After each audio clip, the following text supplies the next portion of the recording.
Hey, next up we're going to make a teacup for our teacup and saucer project, and I do this with third graders.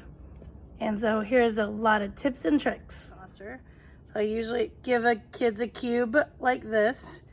They get rid of all the corners with the palm of their hand.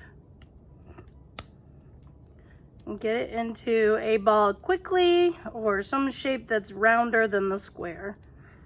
Okay, this is fine. Then I have them put in the palm of their hand. They go thumbs up, thumbs down, or thumbs like this. Squeeze it together. Then I say, get your crab claw out like that. And you're going to push in the sides with your thumb on the inside. And you can cup it in your hand and tap it down.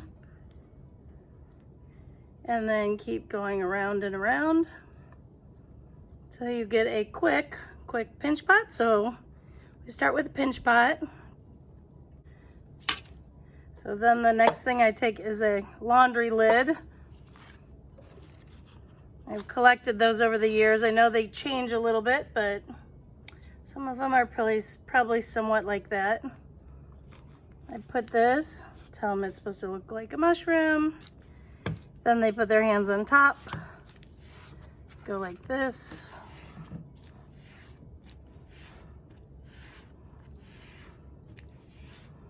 They can roll it a little bit. Tap the bottom, not too hard, but I always have them support the top with their thumbs. Take this out, take that out, and they can tap it. Okay, and then I have them, they always have to put their little tablecloth on their table. Go like that, and get ready for the next step. Step 2 is how to put the handle on. They have their laundry lid, their plastic over their table, we call it. Then my favorite scoring tools are a shrimp fork, or salad fork, or a regular old pencil. If you're using a pencil, just have them glide it across, and we call it a messy tic-tac-toe.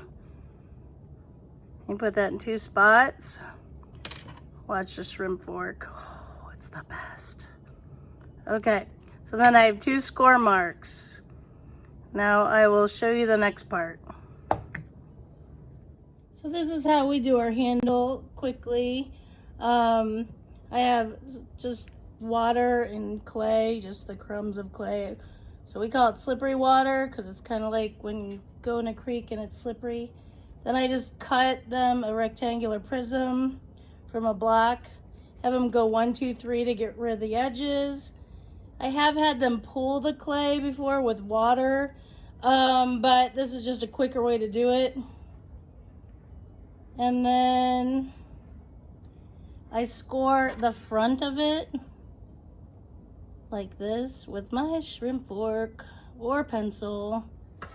And then I have them put water or slip there, water or slip there.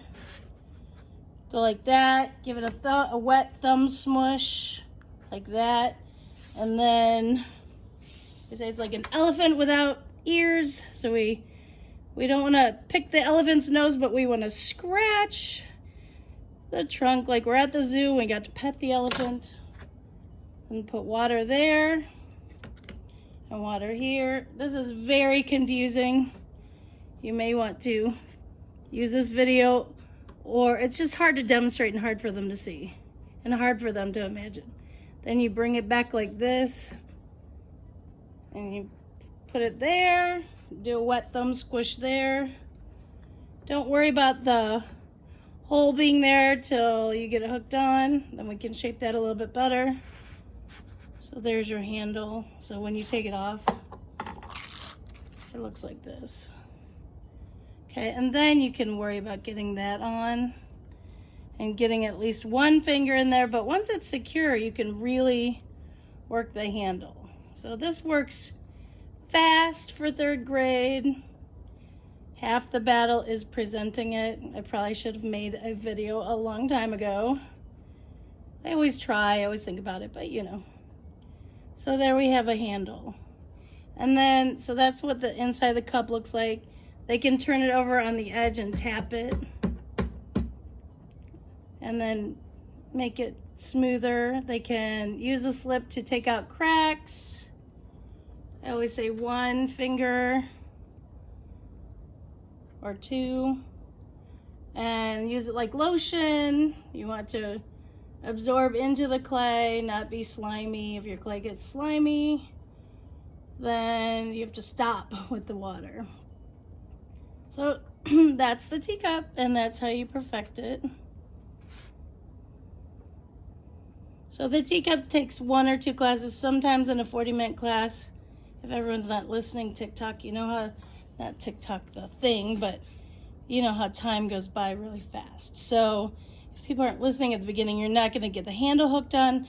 So in that case, I just have them put their handle in the cup, and then I wrap it in wet paper towels and put it in a garbage bag on a tray, a sealed garbage bag, and wait till the next time. Sometimes we get the handle on and sometimes not. And next up, we'll go for the saucer.